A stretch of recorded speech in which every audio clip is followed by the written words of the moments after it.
shaking up the ground.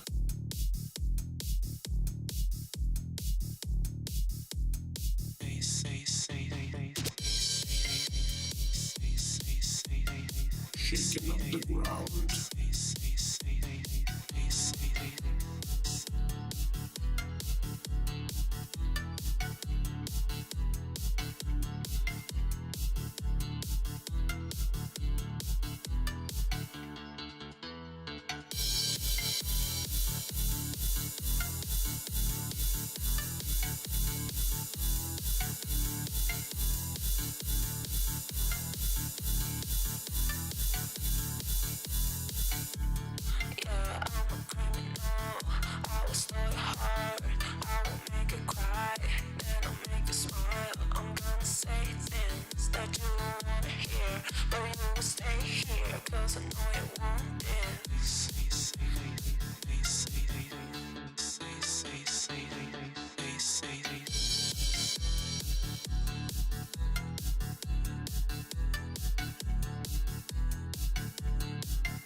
And good evening, everybody. Welcome back for some Civ6 stuff. Because today we're not only going to have the game, but we're also going to have a bit of a draw over here. The CDF, or the Coupe de Fleur from the CWC squadrons, did actually get to their fourth round, and from what I understand, they do need to actually do a little bit of a draw for what games, and or I should say who's gonna play who.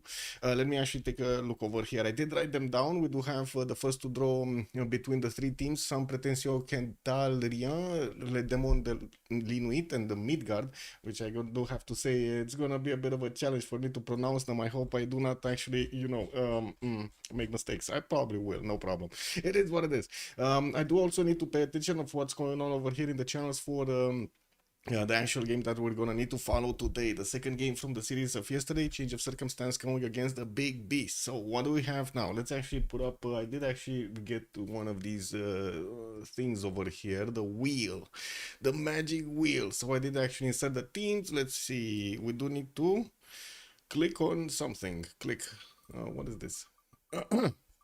So let's see who's gonna be the first matchup over here. These are the teams that do have 0-3 from what I understand in the first 3 rounds. So we got this one. We're gonna remove this one, and the matchups are gonna look like this. And it's gonna be against one of two: Le Demon de Linuit or Midgard, which is gonna be Midgard. Midgard. It looks like they're gonna be playing against Midgard over here. Midgard. Okay, so let's take the next ones. We do have the seconds to draw. These are the 1-2s, if I'm not mistaken, the ones that did manage to get a win, but they did lose 2 others. What I'm gonna do is actually, because there were 3 teams at the beginning, from what I understand, I do need to actually put it in a list over here. Let me actually stop the wheel and so I can click on stuff. Okay, there we go. So this last team over here is going to be drawn with other matchups from the 1-2s, and they got a they got a better ticket or something. Let's see what are going to be the next matchups. Inter is coming against somebody. Inter is coming versus remove. Let's see the next one. Good evening, Ponuki. Hello there. Good morning, Fortuna Belly. Ego Supreme. Also, good evening, sir, and welcome. I do see Moons did pick up that first promotion. Congratulations, sir. You did it. Amazing. Hey, we got Barmania. Barmania is going to be playing against Inter is coming. Is that like a hint of winter is coming, or is like international is coming or something? Anyway, and just, question marking myself. Okay, so we got the demons. The demons have found, well, not yet actually. They didn't find their opponent. They're just here. They're just here on the prime slot. Let's see. We get this, and the next ones that we are gonna need to actually draw are gonna be their opponents. So what is it gonna be? Who are they gonna play against? Yeah, we're doing the draw. Le Demos de l'Inuit is an Nintendo pun from a French classic 80s song. Ah, the Midnight Demons, got it. Oh, they're gonna be playing against the Turbulets. There's gonna be quite a matchup over here. Oh yeah, quite a matchup over here. Okay, let's remove this and see. We got 3 more teams, so that's gonna be one matchup. One team is gonna go over into the next set. Let's see who's gonna be that. Who's gonna be the one remaining after we already drew the other ones. Strategy on a Pantuluf. Okay. We have a winner. Okay. So this is gonna be versus. Remove this. Yeah, we're playing Wheel of Drawing Teams. That's the new game. It's new game. It's fine. Tamar Lapote? What does this mean? Tamar Lapote. Tamar Pipoteca? What does this mean? Can anybody tell me what does this mean? Tamar is white. Oh, I see. I see. Tamar the good friend? Wait, that's confusing. Google Translate is saying Tamar is white, and you're saying Tamar my good friend. Okay. That is what it is, man. Let's go next. And we're gonna take care of that afterwards. So that's gonna be all civs are beautiful. That's the last team over here. All civs are beautiful are gonna need to be drawn with the next series, and that's gonna be this one. Do we have an extra one over here? That would be kind of weird. 2, 4, 6, 8, 10. No, we don't. Actually, it's perfect. It's perfect right now. So we need to click, click, click, and see which are gonna be drawn here. What do we have? Le Maisonneux. Okay. Oh, so close to get to the other ones. Okay, let's get this and put it here. And it's gonna be versus, remove, click, it's spinning. It's spinning. Who are they gonna play against? La Bassecur. Ah, wait, are they missing? Is this with the special Earth sign, or is this without the special sign? I think it's without, right? Or did they miss a spelling over here? Just switch back to the stream. Welcome back. Okay, let's see. Labase Curtis are gonna be their opponents there, and let's see the next ones. These are the not the wildcard matchups. These are the matchups from the Coupe de Fleur from CWC. They asked me to do this quite a while ago, actually, like a month ago. That's quite a bit of a preemptive ask over there. So yeah, I'm just fulfilling my promise. Let's see. The big beasts are 102 COC. You are correct, Kent. Good evening, sir. Okay, next ones. Attribute de Fana versus. Who are they gonna play against? Oh, that's a strong team over there. Attribute de Fana. Voiture retournée. Is this the returning cards or something? No? This is like the returning cards or something. Yeah, vehicles returned. Can't believe. What is it? Wait, is it the returning cards or vehicles returned? Because it kind of looks like it's different definitions there. Anyway, that's another matchup. We remove this team and we go next. In the meantime, let's actually double check if the players are starting to get in their channels. It looks like we do have members from the Big Beast and from Change of Circumstance starting to actually get in. Ooh, Le Tortue. Le Tortue. Okay, Le Tortue is gonna get here. They're gonna have the third matchup from this series, and let's see who are they gonna play against. Le Bouquet Garni, another pun. Bouquet Garni for the French admin. Guern. Oh, I see. Guernarot? Ah, I see. Les Babouins du Fouet Divine. Wait, is this the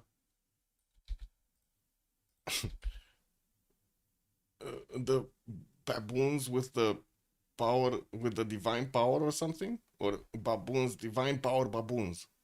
This is divine power baboons? Wait, the lavatur is for the defeat screen in Civ6. Oh, I see. Okay, we need to remove this and we need to get next. Let's see. They're gonna be playing against. Who's gonna be next here? I think I need to actually click on the coffee espresso machine. Le Bouquet Guerny. Ah, they're gonna be playing against Guerny. Okay. Wait. That was a mistake on my part. They do not have an opponent yet. Never mind. Three more teams remaining. Let's actually see what's going on. All civs are beautiful. That's gonna be the next one. Okay.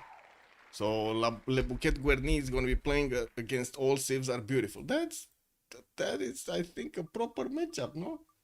That's a proper matchup. Let's see. Next one. Palette Zinzolin. What does this mean? Palette Zinzolin. I mean, palette I kind of understand, but Zinzolin? What is Zinzolin?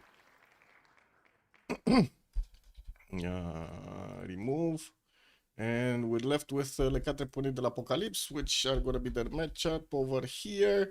And that's going to be just two teams remaining to actually draw between. That's going to be La Limarelli and Le Son de Sin. Well, I guess I don't know why I need to actually draw them, because it kind of like, like that doesn't, like, isn't that directly how it goes? Anyway, let me actually put them in the list and